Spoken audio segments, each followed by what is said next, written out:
নমস্কার বন্ধুরা, আজকে আমি আপনাদের সাথে শেয়ার করব মাশরুম বলের কারি।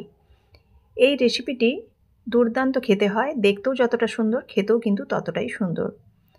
তো এই মাশরুম বল দিয়ে আমি আগে আরও একটি রেসিপি দেখিয়েছিলাম, তো আজকে আমি একটু ভিন্ন ধরনের এই রেসিপিটি বানাচ্ছি।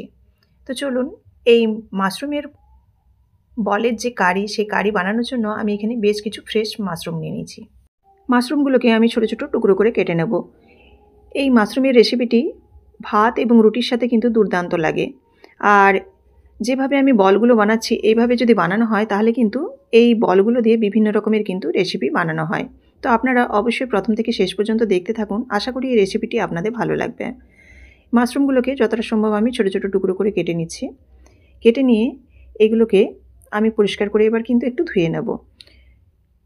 এগুলো হচ্ছে ওয়েস্টার মাশরুম। এই ওয়েস্টার মাশরুম দিয়েই কিন্তু এই রেসিপিটা আমি বানাচ্ছি। এগুলো কিন্তু আরও আদার্স যে মাশরুমের ভ্যারাইটিস আছে সেগুলো দিয়েও কিন্তু আপনারা বানাতে পারেন।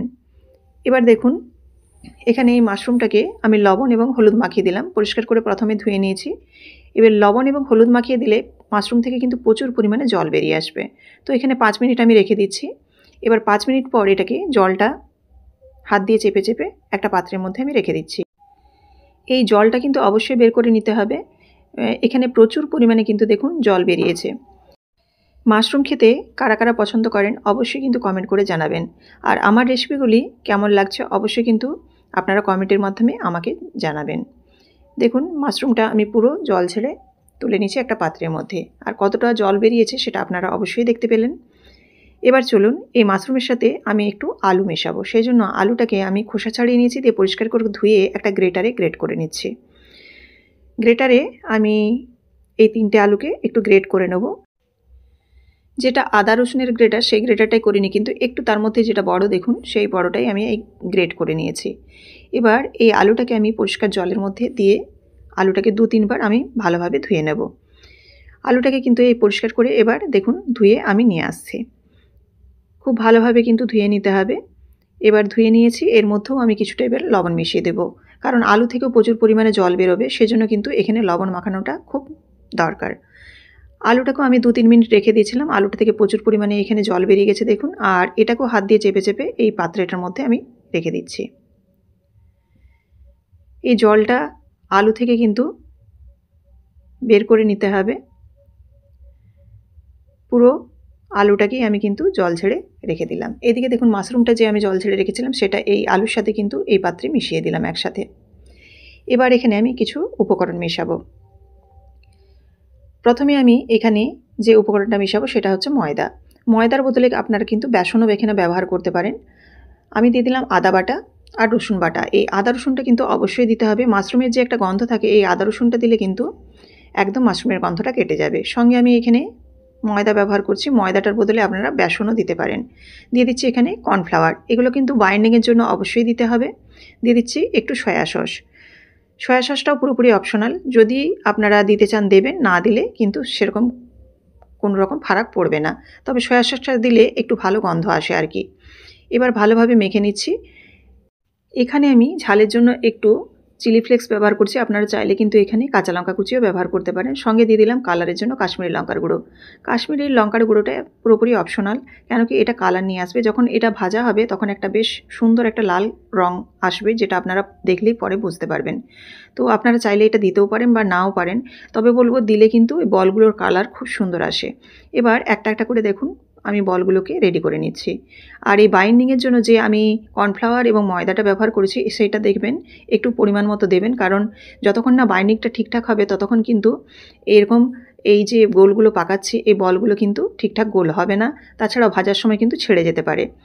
এবার আমি সাদা তেল গরম করে নিয়েছি, গরম তেলের মধ্যে এই বলগুলো দিয়ে দেবো, দিয়ে একটু লো টু মিডিয়াম ফ্লেমে এইগুলোকে ভাজতে হবে, কারণ ভেতরটা যাতে কাঁচা না থাকে সেই দিকটা কিন্তু খেয়াল রাখতে হবে। মাশরুমটাও তাছাড়া সুসিদ্ধ হতে হবে। যদিও মাশরুমটা খুব কুচিয়ে দিয়েছি আর আলুটা খুব তাড়াতাড়ি সেদ্ধ হয়ে যাবে যেহেতু গ্রেট করা আলু। দেখুন আমি একটু সময় নিয়ে কিন্তু এই মাশরুমের বলগুলোকে রেডি করে তুলে নিলাম। এবারে আসবো এখানে মূল রান্নাতে। এই মাশরুমের বলগুলো দিয়ে কিন্তু বিভিন্ন রকমের রেসিপি বানানো যায়। আমি প্রথমেই বললাম যে এই দিয়ে আমি একটা কিন্তু মাঞ্চুরিয়ান রেসিপি বানিয়েছি, আপনারা অবশ্যই চাইলে কিন্তু দেখে নিতে পারেন। এবার এখানে সর্ষের তেল দিচ্ছি, পুরো রান্নাটা এবার কিন্তু সর্ষের তেলে করব। এবার ডুমো করে কেটে রাখা আলুগুলো আমি লবণ দিয়ে ভেজে নিচ্ছি। এটা আমি আলুটাকে সেদ্ধ করে নিয়েছি যাতে রান্নাটা তাড়াতাড়ি হয়। আপনারা চাইলে কিন্তু এখানে আলুটাকে সেদ্ধ না করেও সোজাসুজি তেলে দিয়ে ঢাকা চাপা দিয়ে কিন্তু ভেজে নিতে পারেন। সেদ্ধ আলুটা আছে বলে আমি খুব একটা কিন্তু লাল করে ভাজলাম না। এবার ওই তেলের মধ্যেই দিয়ে দিলাম কুচনো পেঁয়াজ দুটো, দিয়ে পেঁয়াজটাকে একটু নাড়াচাড়া করব, সঙ্গে একটু লবণ দিয়ে দিচ্ছি পেঁয়াজটা নরম হওয়ার জন্য। পেঁয়াজটাকে নেড়েচেড়ে একটু হালকা লাল করে কিন্তু ভেজে নিতে হবে। যখন এরকম একটু কালার ধরে আসবে তখন এর মধ্যে আদা রসুন বাটা দেব, আর আদা রসুনটাকে কিন্তু এই পেঁয়াজের সাথে একটু মিশিয়ে নেব যাতে আদা রসুনের কাঁচা ভাবটা একটু চলে যায়। এই অবস্থায় কিন্তু ফ্লেমটা অবশ্যই লো করে রাখবেন। এবার এর মধ্যে একে একে আমি দিয়ে দিচ্ছি কালারের জন্য কাশ্মীরি লঙ্কার গুঁড়ো আর হলুদ গুঁড়ো। এই কাশ্মীরি লঙ্কার গুঁড়ো এবং হলুদ গুঁড়োটা কিন্তু এই তেলের মধ্যে দিলে একটা দুর্দান্ত কালার নিয়ে আসবে, যেটা আপনারা শেষে অবশ্যই খেয়াল করতে পারবেন। একটু নাড়াচাড়া করে এর মধ্যে আমি মশলাটা কষাবার জন্য একটু জল দিয়ে দিলাম, কারণ নইলে কিন্তু মশলাটা পুড়ে যাবে। সঙ্গে আমি এখানে এবারে অ্যাড করছি জিরে গুঁড়ো আর ধনে গুঁড়ো।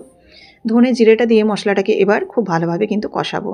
একটু সময় নিয়ে মশলাটাকে লো ফ্লেমে কিন্তু কষিয়ে নিতে হবে যতক্ষণ না পর্যন্ত মশলাটা থেকে তেল বেরিয়ে আসছে। ঝালের জন্য এখানে গুঁড়ো লঙ্কা ব্যবহার করছি, চাইলে এখানে আপনারা কাঁচা লঙ্কা কুচি কিংবা কাঁচা লঙ্কা চেরা কিংবা কাঁচা লঙ্কা বাটাও ব্যবহার করতে পারেন। মশলাটা দেখুন খুব ভালোভাবে কষানো হয়ে গেছে। এবার এর মধ্যে ভেজে রাখা আলুগুলো দিয়ে দিলাম।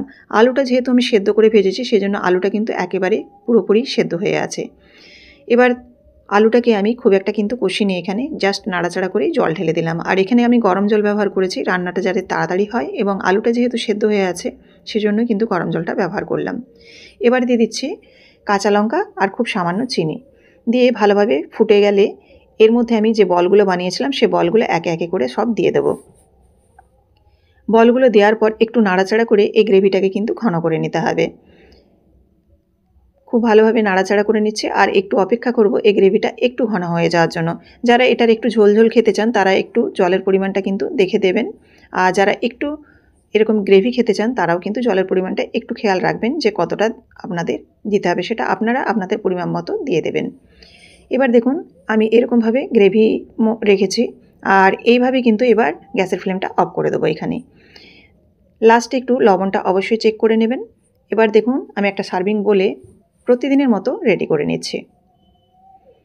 আর কতটা সুন্দর কালার হয়েছে আপনারা দেখেই বুঝতে পাচ্ছেন। হলুদ আর কাশ্মীরি লঙ্কার গুঁড়োটা যেহেতু তেলে দিয়েছি সেই জন্য কিন্তু এতটা সুন্দর কালার এসেছে।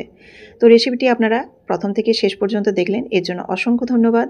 আর এই রেসিপিটি যদি ভালো লেগে থাকে অবশ্যই লাইক, কমেন্ট এবং শেয়ার করবেন। আর এরকমই প্রত্যেক দিন নিত্য নতুন রেসিপি দেখার জন্য অবশ্যই চ্যানেলটিকে সাবস্ক্রাইব করে বেল বাটনটি প্রেস করে দেবেন। বেল বাটনটি অবশ্যই প্রেস করবেন, কারণ বেল বাটন প্রেস করলে সবার আগে আমার যে রান্নার নোটিফিকেশান সেগুলো কিন্তু আপনাদের কাছে পৌঁছে যাবে।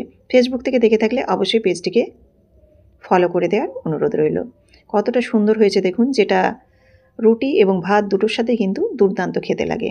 এই মাশরুম বলের কারি অসাধারণ একটি স্বাদের রেসিপি, আর একদম কিন্তু নতুনত্ব আছে এই রেসিপিটির মধ্যে।